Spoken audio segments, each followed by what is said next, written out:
अस्सलाम वालेकुम दोस्तों, कैसे हैं आप लोग। बिटकॉइन चल रहा है 1,16,000 पे। और अगर आप लोगों ने लास्ट 2 to 3 वीडियोस देखी है मेरी, तो आप लोग जानते हैं कि मैंने आपको बताया था कि 1,12,500 का हमारा ब्रेकआउट जोन है और बिटकॉइन तोड़ेगा तो उसके बाद जो है ना 1,16,000 1,17,000 के रीजन में बिटकॉइन को आप देखोगे। और उसके रीजंस क्या थे, तो रीजंस भी बताए थे मैंने आपको कि एक रीज़न तो ये है कि हमारे पास यहाँ पर जो है ना एक इन्वर्स हेड एंड शोल्डर का पैटर्न बन रहा है, बुलिश पैटर्न है। और इसके अलावा एक और इम्पॉर्टेंट चीज़ है कि बिटकॉइन देखो तो यहाँ पे लोअर लोज लोअर हाइज बना रहा था और जो स्ट्रॉन्ग हाई था लास्ट हमारा वो यहाँ पे था 1,12,500 का। तो जाहिर है बिटकॉइन के लिए एरिया जो है कि रेजिस्टेंस थी और बिटकॉइन तोड़ा इसको, तो क्लियर मतलब है इसका कि बिटकॉइन जो है ना वो ऊपर जा रहा है। और थर्ड और मोस्ट इंपॉर्टेंट रीज़न जो मैंने काफ़ी बार आपके सामने रखा है लास्ट वीडियोस के अंदर, कि हमारे पास यहाँ पर जो 1,16,800-900 के आसपास जो है ना एक अनफिल्ड सीएमई गैप पड़ा हुआ था। तो ये तीन रीजन थे जिसकी वजह से मैंने आपको बताया था कि बिटकॉइन जो है इस तरह का मूव ले सकता है। शॉर्ट टर्म के अंदर हमें एक पंप देखने को मिल सकता है और अल्हम्दुलिल्लाह एक दफ़ा फिर से जो बताया आपको मार्केट जो है वैसा ही कर रही है। अब यहाँ पे अगला मूव क्या होगा बिटकॉइन के अंदर, ऑल्ट कॉइन्स के अंदर, और बिटकॉइन किस इंपॉर्टेंट रीजन को इस टाइम रीटेस्ट कर रहा है, मैं वो आपको बताने जा रहा हूँ। उसके लिए बिटकॉइन का चार्ट मैंने दोबारा ओपन कर लिया और यहाँ मैं आपको गाइड करने जा रहा हूँ कि रीजन जिसको बिटकॉइन इस टाइम रिटेस्ट कर रहा है कितना इंपॉर्टेंट है। मैंने बताया आपको कि यहाँ पर हमारे पास जो है ना एक सीएमई गैप था और सीएमई गैप को अब बिटकॉइन ने ऑलमोस्ट फिल्ड आउट कर लिया है। तो इसके बाद जो है ना अब यहाँ पे अगली रेंज जो है स्टार्ट हो जाती है। आप लोगों को काफी बार समझाया, मैंने बताया है अगर आप बिटकॉइन में ट्रेडिंग कर रहे हो तो आपको भी जो है ना लेवल टू लेवल चलना चाहिए। और रेंजेस की हम बात करें डेली टाइम फ्रेम के अंदर तो एक रेंज तो हमारी ये वाली है जिसपे हम ट्रेड कर रहे हैं। और बताया था मैंने कि नेकलाइन जो है इसका हमारा 1,12,500 का एरिया नेकलाइन कह लो आप लोग, या फिर आप एक एंट्री पॉइंट कह लो इस रेंज का। और इस लिहाज से इस रेंज का जो रेजिस्टेंस एरिया है वो है मेरे भाइयों ये वाला एरिया। आपको दिख भी रहा होगा मेरे चार्ट के ऊपर कि प्रीवियस जब बिटकॉइन इसके ऊपर जाता है तो उसके बाद जो है ना फिर एक हमें अच्छा मूव जो है मजीद ऊपर दिखता है। और आप कह सकते हो कि 1,16,500 600 के बाद जो है ना हमारी एक बुलिश रेंज स्टार्ट हो जाती है। और जब बिटकॉइन इसको रिक्लेम कर लेता है तो ये रेंज जो है बिटकॉइन को फिर सपोर्ट भी देती है। देखो ना यहाँ पे तो आपको दिख रहा होगा कि रिक्लेम होने के बाद रिटेस्ट हुआ, फिर बिटकॉइन ऊपर गया, एक नई रेंज में हम दाखिल हो गए और इसका रेजिस्टेंस एरिया जो है वो ऊपर ये वाला है। और यहाँ पे देखो तो फिर बिटकॉइन जो है जब भी नीचे आया है तो जो भी रेजिस्टेंस एरिया है हमारे लिए ये एक सपोर्ट का काम करती है। तो यहाँ पर फर्दर जो बिटकॉइन का अब अगला मूव हो सकता है ना उसका दारोमदार जो है वो है ये रेंज।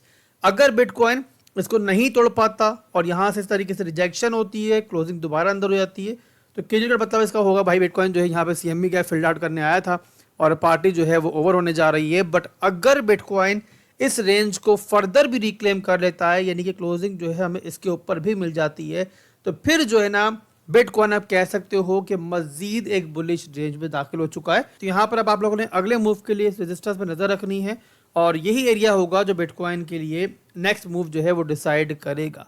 इसके अलावा यहाँ मैं एक और बात ऐड कर दूं कि इन केस अगर बिटकॉइन इस रेंज को क्रॉस करता है ना तो ये सिर्फ बिटकॉइन के लिए बुलिश एरिया नहीं है बल्कि उसी के साथ जो है ना ये ऑल्ट कॉइन्स के लिए भी काफ़ी बुलिश एरिया है। बिटकॉइन यहाँ पे मौजूद अगर होता है, अब वो चाहे एफओएमसी मीटिंग से पहले आए बाद में आए, पर्सनली मैं एक्सपेक्ट कर रहा हूँ कि बिटकॉइन जो है ना एफओएमसी मीटिंग से जस्ट पहले या थोड़ा बाद जो है ना एक रिट्रेसमेंट ले सकता है। बट अगर बिटकॉइन उससे पहले इस रेंज में दाखिल होता है तब भी जो है ना यहाँ पे हमें ओल्ड कॉइन्स के अंदर छोटा मोटा जो है पंप मिलेगा। अब चाहे बिटकॉइन इस रेंज में पहले दाखिल हो बाद में दाखिल हो, बट ये रेंज बहरहाल समझाने का मकसद आपको ये है कि एक बुलिश रेंज है और बिटकॉइन यहाँ मौजूद होता है और साथ ही साथ जो है ना ओल्ड कॉइन्स के लिए बिटकॉइन डोमिनेंस जो अच्छा काम करती है यानी कि गिरती है। तो मतलब भाई कि ओल्ड कॉइन्स के अंदर आपको ज़बरदस्त मूव जो है मिल सकते हैं।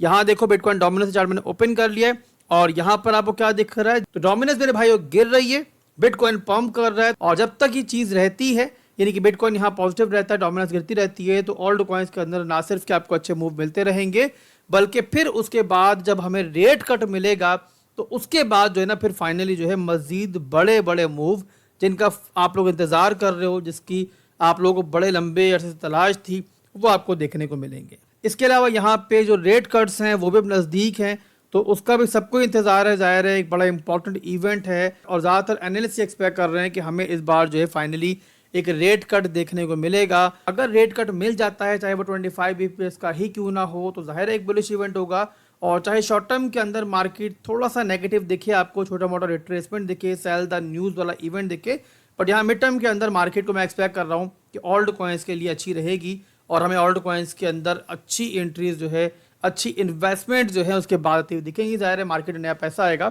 तो रिस्की एसेट्स के पंप करने का चांस जो है बढ़ जाता है। बट यहाँ पे अगर उम्मीदों से बड़ा रेट कट मिल जाता है, 50 बीपीएस का रेट कट मिल जाता है, तो फिर जाहिर है वो बहुत बुलिश होगा और वहाँ पे सारी चीज़ों को छोड़ो मार्केट जो है नॉन स्टॉप जो है पंप कर सकती है।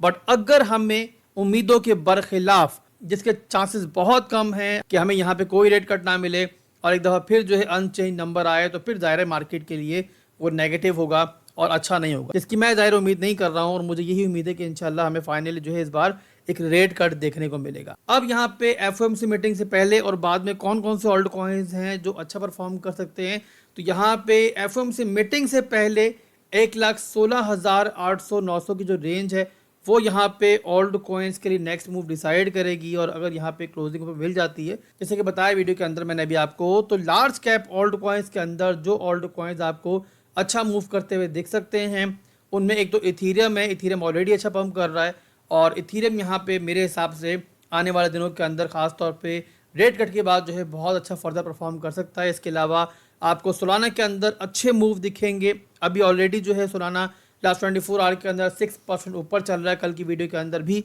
इन ओल्ड कॉइन्स के बारे में बताया था मैंने आपको, और अभी यहाँ पे बेहतर परफॉर्म ये कर रहे हैं। इसके अलावा मज़ीद ओल्ड कॉइन्स की हम बात करें तो यहाँ पे चेन लिंक है, सुई है, एवेक्स है, और इसके अलावा अगर कुछ मज़ीद ओल्ड कॉइन्स की बात करें, मिड कैप्स की बात करें तो ईएनए है, और इसके अलावा टाओ है, ओंडो है। इसके अलावा इथीरियम की ब्लॉकचेन के जो भी बेहतर ओल्ड कॉइन्स है ना, उनको आप एक्सपेक्ट कर सकते हो कि वो यहाँ पर जो है ना अच्छा परफॉर्म करेंगे।